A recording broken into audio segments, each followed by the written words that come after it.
President Shri K Sudhakaran, പ്രതിപക്ഷ നേതാവ് Shri V D Satheesan എന്നീ നേതാക്കൾ നയിക്കുന്ന സമരാഗ്നി യാത്ര, ജനകീയ പ്രക്ഷോഭണ യാത്ര 11-ാം തീയതി 3 മണിക്ക് കോഴിക്കോട് ജില്ലയിൽ പ്രവേശിക്കുകയാണ്. ഈ ജാഥ ഇന്നലെയാണ് തുടക്കം കുറിച്ചത്. ഇന്നലെ AICC general secretary Shri KC വേണുഗോപാലാണ് ഉദ്ഘാടനം ചെയ്തത്. ഇന്നലത്തെ യാത്രയുടെ തുടക്കം തന്നെ അതിഗംഭീരമായിരുന്നു. ആയിരക്കണക്കിന് പാർട്ടി പ്രവർത്തകരാണ് പങ്കെടുത്തത്.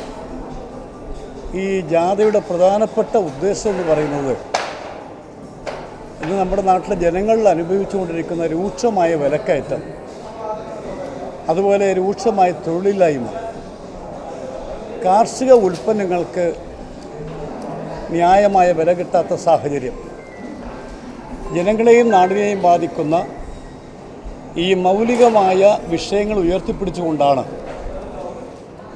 ഈ യാത്ര ആരംഭിച്ചിട്ടുള്ളത്. കോഴിക്കോട് ജില്ലയിലെ ജാതിയെ സ്വീകരിക്കാനുള്ള എല്ലാ ഒരുക്കങ്ങളും പൂർത്തിയായി കഴിഞ്ഞിരിക്കുന്നു. DCC പ്രസിഡന്റാണ് ജനറൽ കൺവീനർ, ഞാനാണ് ചെയർമാൻ. മറ്റ് ഈ യാത്രയുടെ ഒരുക്കങ്ങളുമായി ബന്ധപ്പെട്ട നേതാക്കളാണ് വേദിയിൽ ഇരിക്കുന്നത്. 3 മണിക്ക് അഴിയൂരിൽ നിന്നാണ് ഈ യാത്രയെ സ്വീകരിക്കുന്നത്. 4 മണിക്കാണ് വടകര ആദ്യത്തെ സ്വീകരണം വടകരയിലാണ്. ജില്ലയിൽ 2 സ്വീകരണമാണ്, ഒന്ന് വടകര ലോക്സഭാ മണ്ഡലത്തിൽ, ഒന്ന് കോഴിക്കോട് ലോക്സഭാ മണ്ഡലത്തിൽ. പിന്നെ 4:45 ഈ യാത്ര നമ്മുടെ വടകര 4-4:30 മണിക്ക് വടകര വിടും. 4:45 മണിയോടുകൂടി ഈ യാത്രയെ ഞങ്ങൾ ബംഗാളിൽ വെച്ച് സ്വീകരിക്കുകയാണ്. അപ്പോൾ ഈ യാത്രയിൽ കോഴിക്കോട് കടപ്പുറത്താണ് കോഴിക്കോട് ലോക്സഭാ മണ്ഡലത്തിലെ ഈ സ്വീകരണം ഏർപ്പെടുത്തിയിട്ടുള്ളത്. ആയിരക്കണക്കിന് ആളുകൾ പങ്കെടുക്കുന്ന വൻപിച്ച സ്വീകരണമാണ് നൽകാൻ തയ്യാറെടുത്തിട്ടുള്ളത്. കോഴിക്കോട് ലോക്സഭാ മണ്ഡലത്തിലെ എല്ലാ പഞ്ചായത്ത് മണ്ഡലത്തിൽ നിന്നും ഈ റാലി വിജയിപ്പിക്കാൻ വേണ്ടി, സ്വീകരണം വിജയിപ്പിക്കാൻ വേണ്ടി വാഹനങ്ങളെല്ലാം തന്നെ ബുക്ക് ചെയ്ത് കഴിഞ്ഞ ഇതിനകം. ഏതായാലും കോഴിക്കോട്ടെ കോൺഗ്രസിൻ്റെ അതിശക്തമായ മുന്നേറ്റങ്ങളാണ് വടകരയും കോഴിക്കോടും കാണാൻ വേണ്ടി പോകുന്നത്. അതുകൊണ്ട് ഈ യാത്രയുമായി ബന്ധപ്പെട്ട എല്ലാ കാര്യങ്ങളിലും കോഴിക്കോട്ടെ എല്ലാ മാധ്യമ സുഹൃത്തുക്കളുടെയും പൂർണ്ണമായ സഹകരണം അഭ്യർത്ഥിക്കുന്നു. ഇതാണ് ഇത് സംബന്ധിച്ച് പറയാനുള്ളത്. ഇനി നിങ്ങൾ എന്തെങ്കിലും ചോദ്യമുണ്ടെങ്കിൽ അതിന് ഉത്തരം പറയും.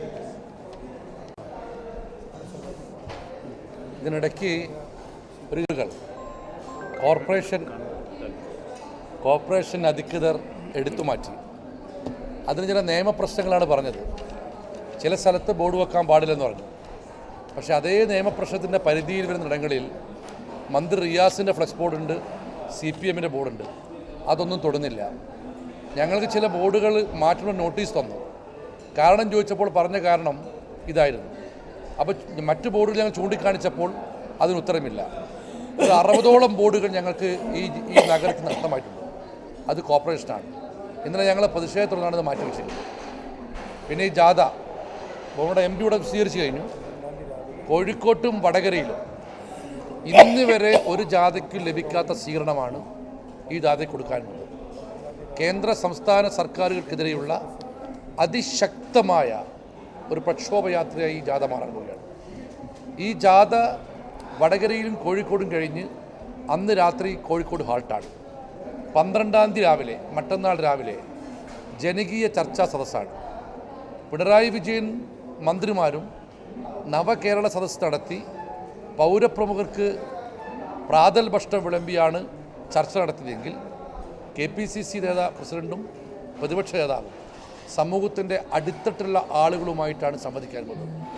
അവരുമായുള്ള ജനകീയ ചർച്ച, അതിൻ്റെ വേദി കോംപ്ലക്സ് മാനാഞ്ചിലുള്ള കോംപ്ലക്സ് ഗ്രൗണ്ടിൽ പ്രത്യേകം കെട്ടിയുണ്ടാക്കുന്ന വേദിയാണ്. അതിൽ സാമൂഹ്യക്ഷേമ പെൻഷൻ വിഭാഗമുണ്ട്, PSC റാങ്ക് ഹോൾഡേഴ്സുണ്ട് വരുന്നുണ്ട്, കർഷക തൊഴിലാളികൾ വരുന്നുണ്ട്. അത് കർഷക രംഗത്തിൻ്റെ വിവിധ തേങ്ങാ കർഷകരുടെ പ്രതികൾ വരുന്നുണ്ട്, റബ്ബർ കർഷകരുടെ പ്രതികൾ വരുന്നുണ്ട്, നെൽ കർഷകരുടെ പ്രതികൾ വരുന്നുണ്ട്, അതുപോലെ തന്നെ ജനകീയ സമര പോരാട്ടങ്ങളുടെ പ്രതികൾ വരുന്നുണ്ട്. അവരുമായിട്ട് സംവദിക്കാൻ പോകുന്നത്. ആ പരിപാടി മറ്റന്നാൾ രാവിലെ 10 മണി മുതലാണ് കോൺഗ്രസ് ഗ്രൗണ്ടിൽ നടക്കുന്നത്.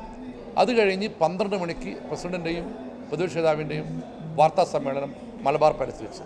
അവിടുന്ന് ശേഷമാണ് വയനാട്ടിലേക്ക് യാത്ര തിരിച്ചു പോകുന്നത്. ഇത്രയുമാണ് പരിപാടികൾ. ഞാൻ മനസ്സിലാക്കിയിടത്തോളം ശ്രീ രാഹുൽ ഗാന്ധി അവിടുത്തെ MP ആണ്. അപ്പോൾ അദ്ദേഹം ഇതുമായി ബന്ധപ്പെട്ട കാര്യങ്ങൾക്ക് സംസ്ഥാന ഗവൺമെൻറ് കത്ത് കൊടുത്തിട്ടുണ്ട്. അവിടെ കഴിഞ്ഞ കുറേയായി ഈ വന്യമൃഗശല്യം കൂടിക്കൂടി വരികയാണ്. കടുവയും ആനകളും എല്ലാം നാട്ടിലിറങ്ങാൻ തുടങ്ങിയിരിക്കുന്നു. കർഷകരെ ആക്രമിക്കുന്നു, കൊല്ലുന്നു. അപ്പോൾ അതുകൊണ്ട് ഇതിനാവശ്യമായ ഫലപ്രദമായ നടപടികൾ സ്വീകരിക്കാൻ സംസ്ഥാന ഗവൺമെൻറ് മുഖ്യമന്ത്രിക്കും വനമന്ത്രിക്കും അദ്ദേഹം കത്ത് കൊടുത്തിട്ടെന്നാണ് ഇന്ന് ഒരു അടിയന്തര സന്ദേശം കൊടുത്തിട്ടുണ്ട് അദ്ദേഹം. ഇത് കൂടാതെ നേരത്തെ കൊടുത്തു. ഇപ്പോൾ ഇന്ന് നടന്ന സംഭവത്തിലും അദ്ദേഹം ഇവർക്ക് 2 പേർക്കും മെയിൽ കൊടുത്തിട്ടുണ്ട്. ഈ വിഷയത്തിൽ ഇടപെടാൻ വേണ്ടി സംസ്ഥാന ഗവൺമെൻറ് ശക്തമായ ഇടപെടൽ ആവശ്യമാണെന്ന് പറഞ്ഞുകൊണ്ടാണ് ഇത് അയച്ചിട്ടുള്ളത്.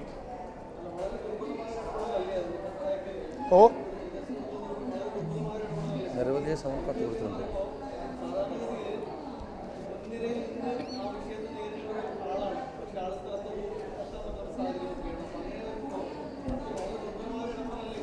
അല്ലല്ല അദ്ദേഹം ഈ കാര്യത്തിൽ വയനാട്ടിലെ കോൺഗ്രസ് MLA ആയിട്ടുള്ള IC ബാലകൃഷ്ണനോട് ബത്തേനോട് അദ്ദേഹത്തോട് ഇതിൻ്റെ ലീഡർഷിപ്പ് എടുക്കാൻ പറഞ്ഞിരിക്കുകയാണ്. ജില്ലാ കോൺഗ്രസ് കമ്മിറ്റിയോട് ആവശ്യപ്പെട്ടിരിക്കുകയാണ്. അവിടെ കഴിഞ്ഞ കുറേ ദിവസങ്ങളായി നടക്കുന്ന ഇത്തരം വിഷയങ്ങളിൽ കോൺഗ്രസ് പാർട്ടിയും UDFും MLAയും ഇതിനു വേണ്ടി നിരന്തരമായി ബന്ധപ്പെട്ടുകൊണ്ടിരിക്കുകയാണ്. ഇത്തരം പ്രദേശങ്ങൾ പോയിക്കൊണ്ടിരിക്കുകയാണ്, ആളുകളെ കാണുകയാണ്.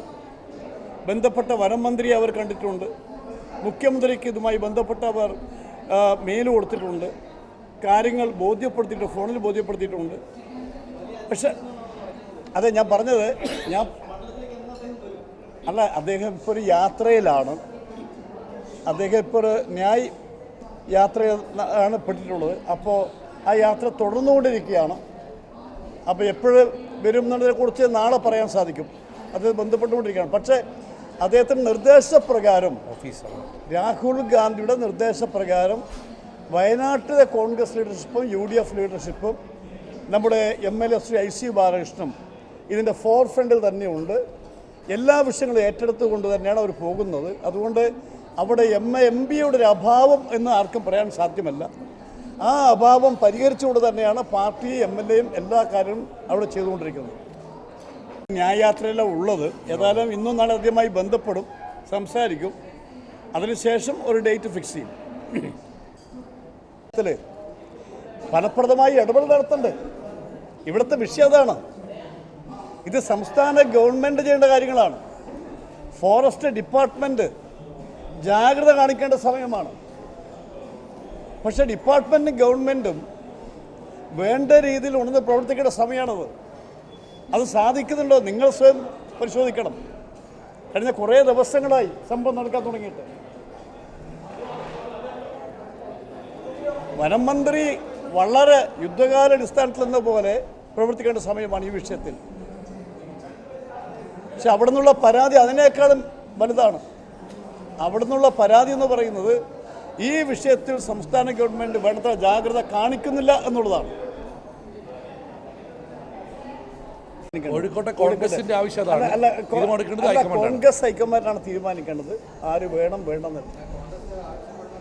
അല്ല, ജില്ലാ കോൺഗ്രസ് കമ്മിറ്റിയുടെ ആഗ്രഹം ഹൈക്കമാൻഡ് അറിയിച്ചിട്ടുണ്ട്. തീരുമാനം ഹൈക്കമാൻഡാണ്. ഞങ്ങൾ ജില്ലയിലെ കോൺഗ്രസിന്റെ ആവശ്യം MK രാഘവൻ തന്നെ കോഴിക്കോട് മനസ്സിലാക്കുന്ന ആവശ്യം ഞങ്ങൾ പാർട്ടിയുടെ ആവശ്യപ്പെടുന്നു. അതാണ് പാർട്ടിയുടെ ആഗ്രഹം. ഇനി തീരുമാനം എടുക്കേണ്ടത് ഹൈക്കമാൻഡാണ്. ഞാൻ പറഞ്ഞു വരുന്നുണ്ടോ? ഞാൻ അതിൻ്റെ റിപ്പോർട്ട് ബ്ലോക്ക് പോസ്റ്റോട് ആവശ്യപ്പെട്ടിട്ടുണ്ട്. എന്താണ് യഥാർത്ഥ അറിയാൻ വേണ്ടി അതിനുശേഷം പ്രതികരിക്കാം. അത് വാർത്ത ശ്രദ്ധയപ്പെട്ടുകൊണ്ട് തന്നെ അവിടുത്തെ ബ്ലോക്ക് പോസ്റ്ററിനോട് അടിയന്തരമായി റിപ്പോർട്ട് തരാൻ പറഞ്ഞിട്ടുണ്ട്. അത് കിട്ടിയ ശേഷം ഞാൻ അതിന് അഭിപ്രായം പറയാം. കൃത്യമായ റിപ്പോർട്ട് ശേഷം